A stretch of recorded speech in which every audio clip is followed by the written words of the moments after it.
Assalamualaikum warahmatullahi wabarakatuh. Salam sejahtera bagi kita semua. Pada kesempatan kali ini kita mempelajari tentang gaya renang, gaya dada, dan kombinasi gaya renang. Kemudian di sini kita juga mempelajari tentang bagaimana menyelamatkan jika terjadi hal-hal yang tidak diinginkan ketika kita berada atau ketika kita berenang, baik itu seperti tenggelam dan lain-lain sebagainya. Baik, ini di part 2. Yang pertama itu part satunya kalau nggak salah kita membahas tentang gaya kupu-kupu dan gaya punggung. Baik, masih di kompetensi dasar, menganalisis keterampilan gaya renang, kemudian mempraktikkan hasil analisis keterampilan 2 gaya renang spesifik senam lantai. Kemudian tujuannya mengidentifikasi teknik gerakan renang gaya bebas, dada, punggung, dan kupu-kupu atau pertolongan. Kemudian pertolongan kecelakaan di air yang diperagakan guru atau peserta didik yang mampu. Ini dia tujuannya.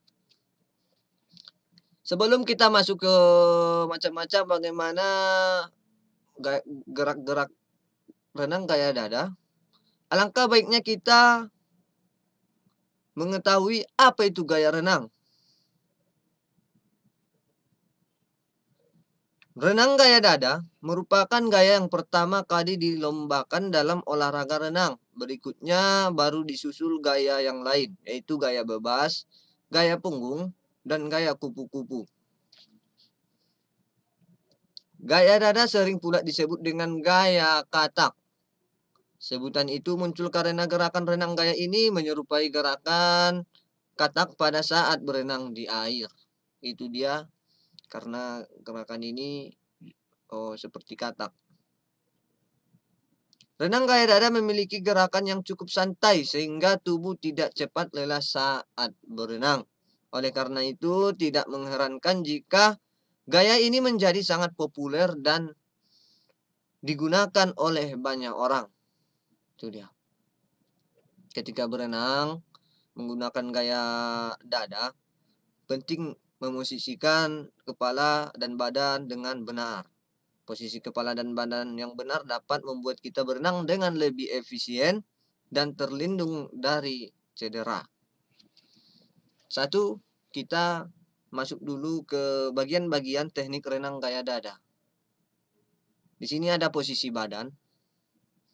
Posisi badan atau tubuh renang gaya dada adalah menghadap ke bawah atau terlungkap dan mendatar pada permukaan air.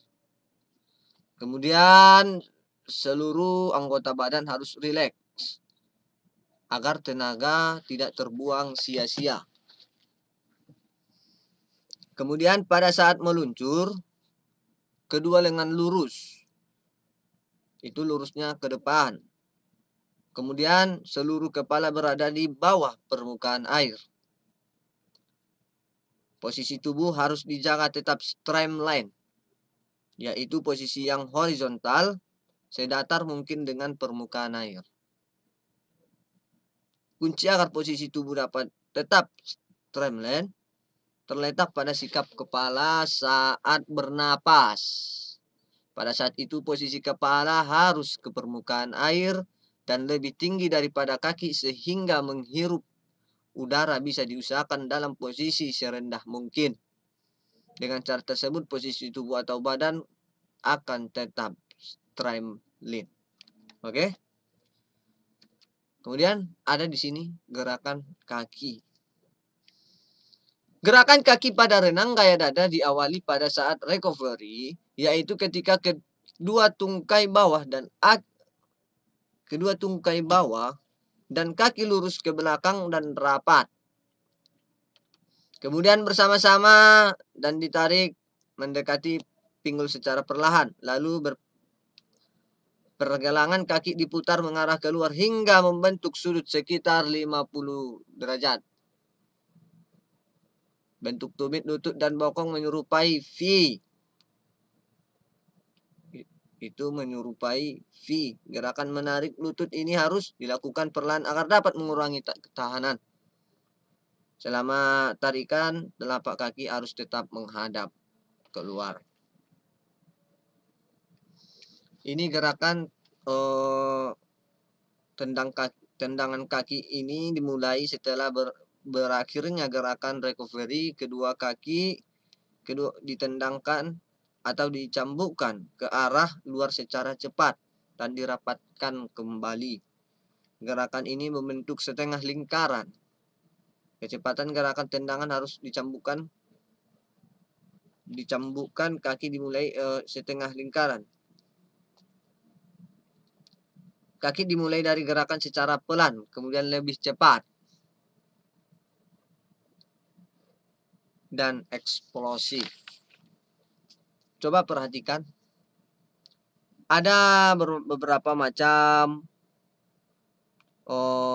urutan gerakan kaki renang gaya dada adalah sebagai berikut.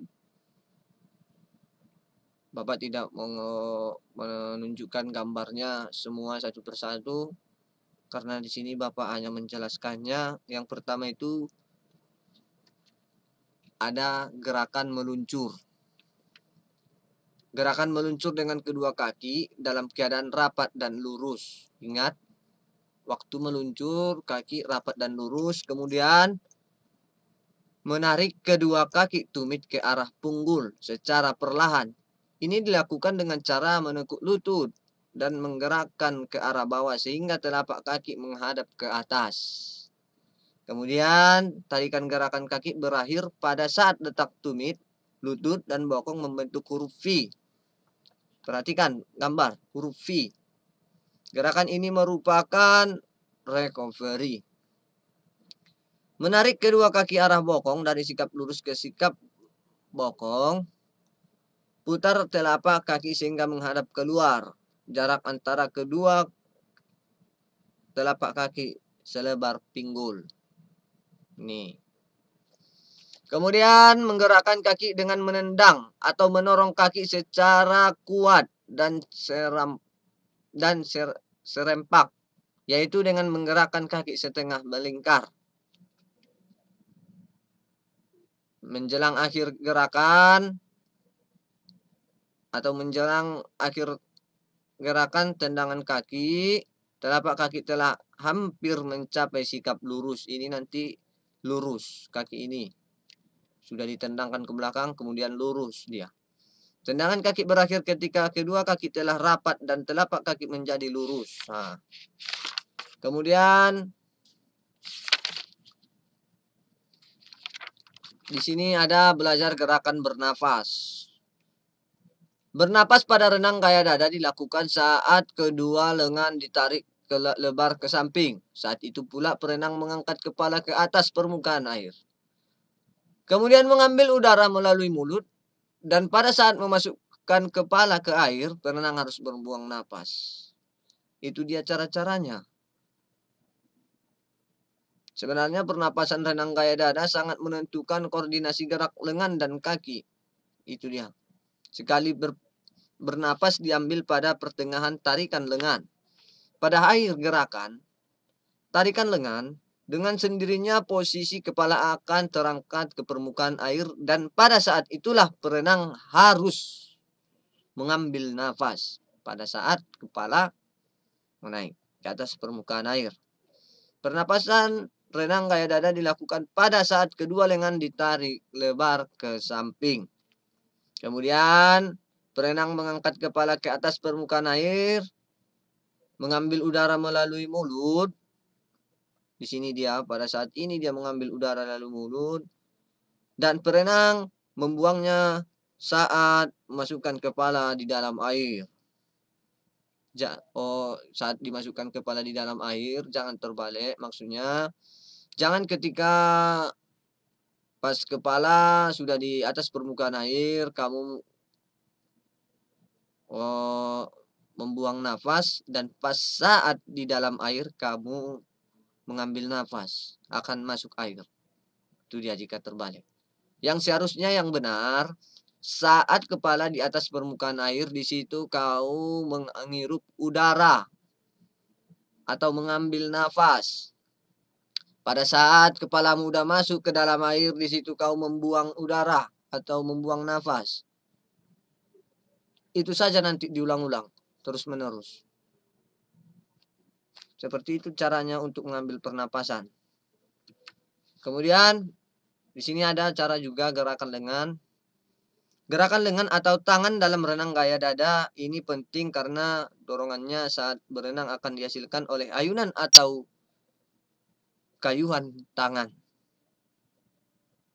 Pada saat bernapas atau pada saat bernapas juga diperlukan gerakan tangan yang benar. Ini agar air tidak masuk ke mulut saat mengambil nafas. Ini juga tangan berpengaruh. Jika gaya tanganmu, gerakan lenganmu tidak sesuai dengan yang sebenarnya atau tidak benar gerakan lenganmu, bisa jadi pada saat kau mengambil nafas, air masih bisa masuk ke dalam hidungmu atau terhirup dia. Di sini ada pada saat bernapas juga diperlukan gerakan tangan yang benar agar air tidak masuk ke mulut saat mengambil napas. Pada prinsipnya gerakan lengan renang gaya dada terbagi menjadi 2 tahap, yaitu gerakan menarik air dan gerakan recovery.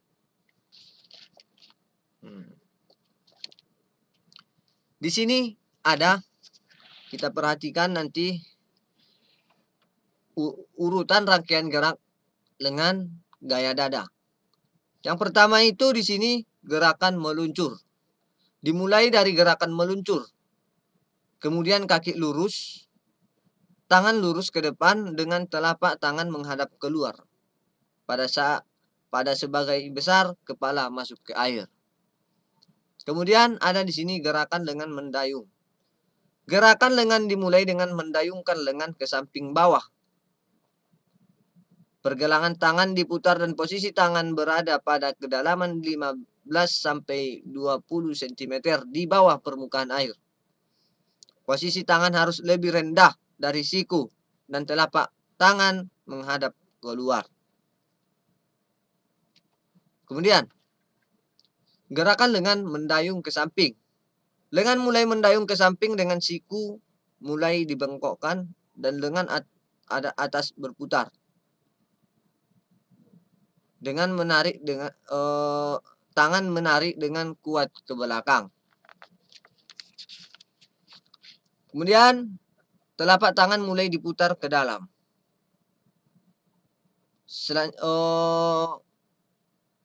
Tekukan lengan hingga maksimal sampai siku menjadi semakin tinggi.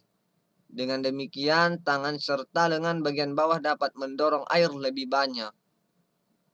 Kepala juga mulai sedikit terangkat.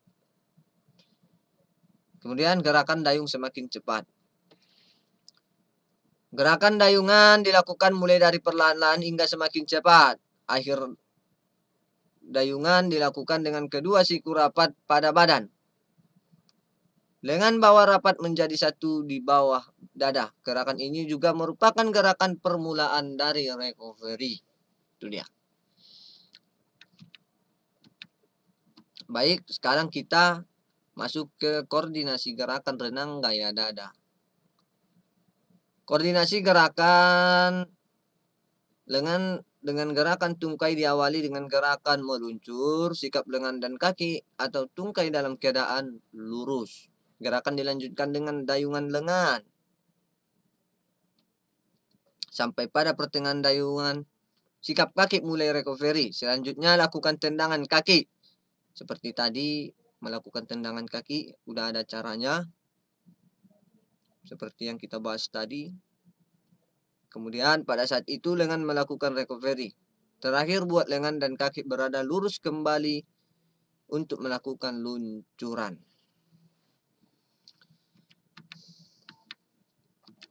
Ada gerakan renang gaya dada dilakukan dengan langkah-langkah. Yang pertama sikap awalan, ada itu beberapa sikap. Yang pertama awalan, sikap kedua, kemudian selanjutnya. Bapak harus jelaskan tanpa slide tentang sikap awalan ini, karena seperti sikap ini bisa dikatakan mengulang kembali seperti yang tadi sudah dibahas satu persatu. Gerakan badan, gerakan kaki, gerakan lengan, sampai gerakan lengan ya. Sekarang sikap awal. Dengan kedua kaki lurus ke belakang, kedua lengan ke depan, kepala di bawah permukaan air. Seperti ini dia. Kemudian membuka kedua lengan dengan kayuhan, kedua telapak tangan hingga melebihi perpanjangan garis bahu. Posisi kepala sebagian di bawah permukaan air. Dan kedua kaki tetap lurus ke belakang. Kemudian yang ketiga, mengembalikan kedua lengan lurus ke depan. Kepala masuk ke permukaan air. Kepala sudah masuk ke permukaan air. Kemudian kedua kaki mulai digerakkan untuk selanjutnya ditarik mendekati pinggul. Kemudian kedua kaki melakukan lipatan, bukan lurus lagi ya. Melipat dia secara maksimal dan bersamaan dengan meluruskan kedua lengan ke depan. Sehingga kepala berada di dalam permukaan air. Kemudian yang kelima, akhir gerakan koordinasi. Lengan membuka ke samping. Kepala siap mengambil napas, sementara kedua telapak tangan tetap pada posisi mendayung. Sambil menarik kedua telapak tangan melingkar, siku tidak boleh melebihi garis bahu. Dan kepala mulai diangkat ke atas permukaan air untuk mengambil udara pernapasan. Kemudian, tarikan kedua tangan berakhir kira-kira di bawah dagu. Kemudian kembali meluncur ke depan lagi. Sementara itu, kepala diposisikan berada di atas permukaan air dan mulut mengambil udara bernapas. Selama meluruskan kedua lengan ke depan, kaki sudah dalam keadaan siap untuk menginjak. Kedua telapak kaki mengarah keluar. Saat kedua lengan lurus ke depan, kaki menginjak dengan kuat ke samping yang lebar. Dan terakhir, memasukkan bagian kepala ke permukaan air bersamaan dengan memosisikan kedua lengan.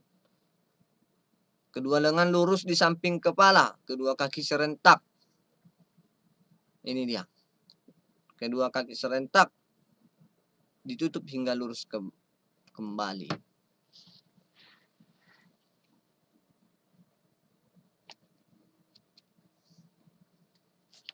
Ada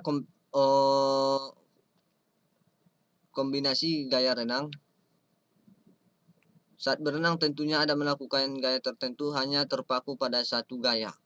Anda juga dapat mengombinasikan berbagai gaya yang ada saat berenang. Jenis renang dengan mengombinasikan berbagai gaya ini dinamakan dengan renang gaya ganti. Pada renang gaya ganti, 4 gaya renang dilakukan secara bergantian.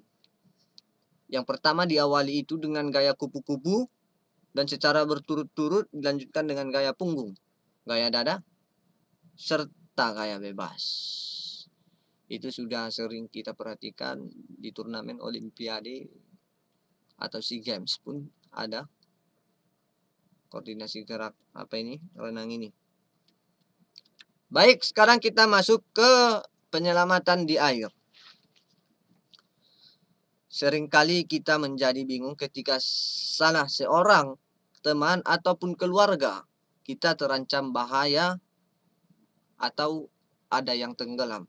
Seperti itu misalnya, bisa karena kita mungkin gugup atau mungkin rasa gugup bisa semakin menjadi-jadi, bahkan berkembang menjadi panik karena tidak ada satu orang pun yang sanggup memberikan pertolongan pada saat ada orang yang tenggelam. Untuk menghindari hal itu, kita perlu mengetahui langkah-langkah penyelamatan dalam air. Di sini ada yang namanya resusitasi jantung paru atau RJP. Tindakan pertolongan pertama pada orang yang mengalami henti napas karena sebab tertentu. Itu dia. Sedangkan ABC atau resusitasi untuk memberikan oksigen ke tubuh. Tindakan ini didasarkan pada 3 periksaan yang disebut langkah-langkah ABC resusitasi.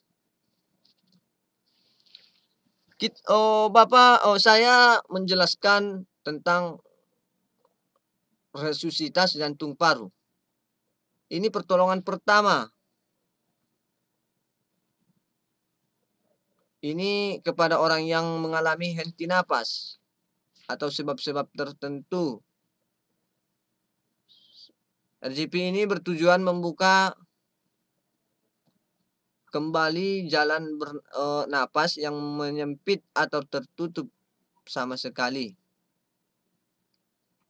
RJP ini sangat dibutuhkan bagi orang yang tenggelam, terkena serangan jantung, sesak napas karena shock akibat kecelakaan, atau terjatuh, dan sebagainya. Namun perlu diperhatikan khusus untuk korban pingsan karena kecelakaan, korban tidak boleh langsung dipindahkan karena dikhawatirkan ada tulang yang patah. Biarkan korban berada di tempatnya sampai petugas medis datang. Hal itu berada dengan korban orang tenggelam dan serangan jantung yang harus segera mendapat pertolongan RJP. Sementara ABC ini untuk memberikan oksigen ke tubuh. Tindakan ini didasarkan pada 3 pemeriksaan yang disebut langkah-langkah ABCD. Apa itu ABCD? Yang pertama itu airway, saluran napas. Yang kedua itu breathing, bernapas. Yang ketiga itu circulation, peredaran darah. Baik, di sini saya menjelaskan dulu apa itu airway. Untuk airway ini untuk membuka saluran napas. Kemudian letakkan 1 tangan di dahi pasien. Ingat, 1 tangan di dahi pasien. Kemudian 2 jari tangan di bawah dagunya. Seperti ini. Dengan lembut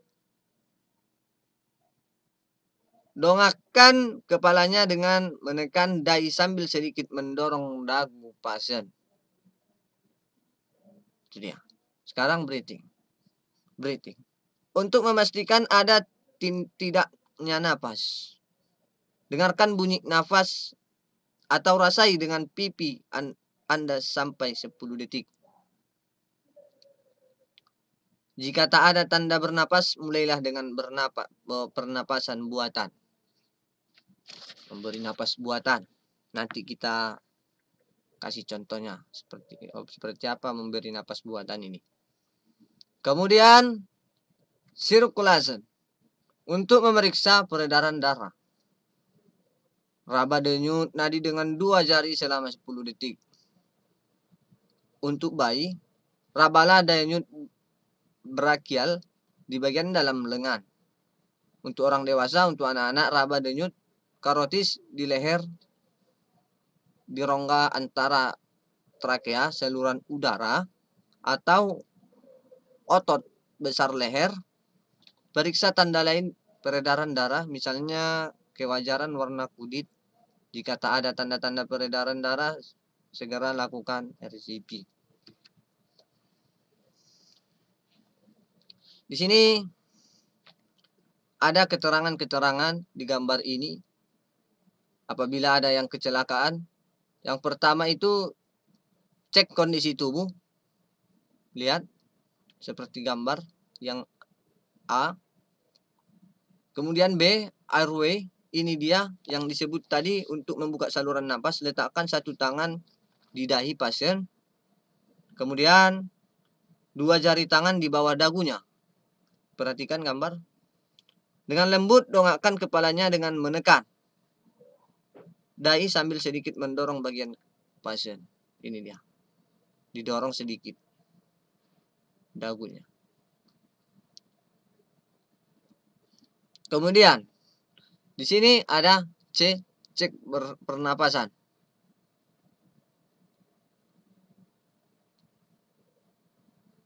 Ini dengarkan bunyi napas atau rasai dengan pipi Anda sampai 10 detik. Jika tak ada tanda bernapas, mulailah membuat napas buatan, ya. Kemudian di sini gambar D, bantuan napas. Jika tidak ada pernapasan, maka kamu bisa membantukan membuat pernapasan. Dan ini cek nadi. Coba perhatikan. Ini dia RJP. Dengan 5 set, dengan 2 kali napas buatan dan 30 kali tekanan dada.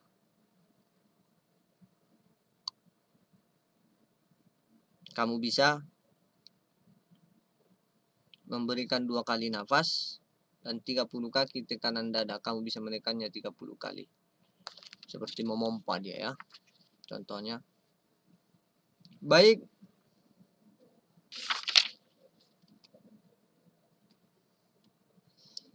Di sini ada pembahasannya jika resusitasi jantung paru RJP tidak berhasil.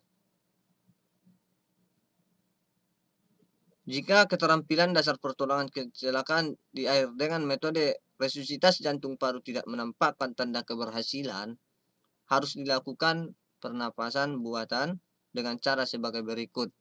Ini dia cara-caranya. Yang pertama itu mulut ke mulut. Jika tidak tampak napas pada diri korban, berikan napas buatan dengan cara menutup hidung. Pertama, tutup hidungnya. Meniupkan napas dari mulut sebanyak 2 kali selama 2 detik. Cepat dia. Nah, seperti itu contohnya.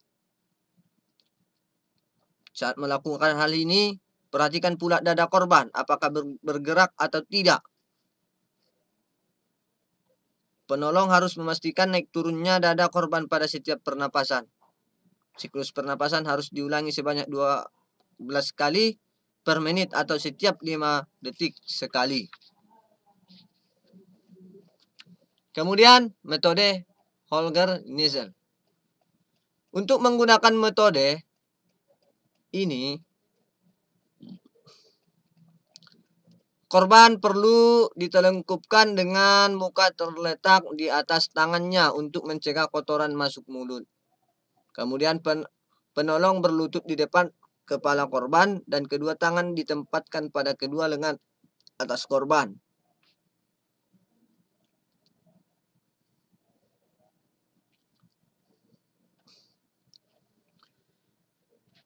Tepat di atas sikunya, penolong lalu menarik dan mengangkat kedua lengan korban ke arah dirinya dengan mengayun badan ke belakang sampai terasa suatu perlawanan yang kuat. Selanjutnya, kembalikan dengan pada sikap semula maksud saya, dan pindahkan kedua tangan penolong ke sisi punggung dengan jari-jari direnggangkan serta ibu jari diletakkan di atas tulang belikat. Kemudian dengan demikian terjadilah pengeluaran napas. Ini ketika saya membaca, tolong perhatikan gambarnya. Di sini ada tahap-tahapnya, ya. Kemudian dengan kedua lengan diluruskan, penolong pengayun badannya ke depan sehingga terjadi tekanan vertikal.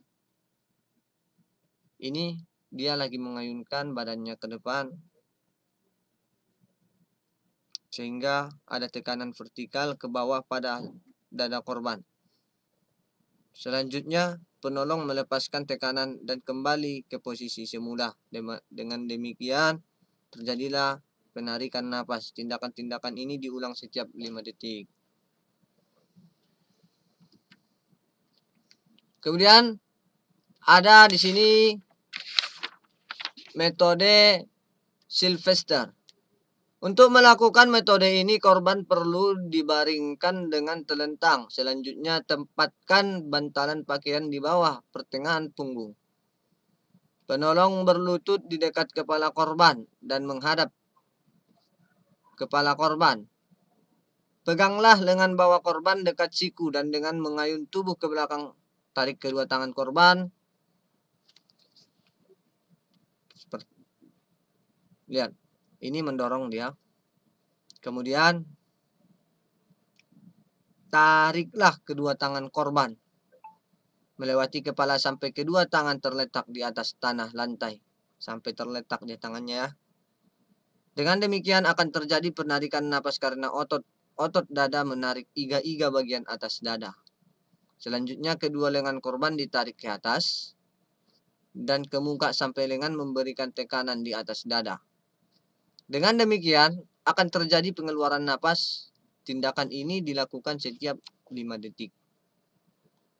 Baik, sampai di situ dulu tentang materi kita. Gaya dada, maksud saya gaya bebas.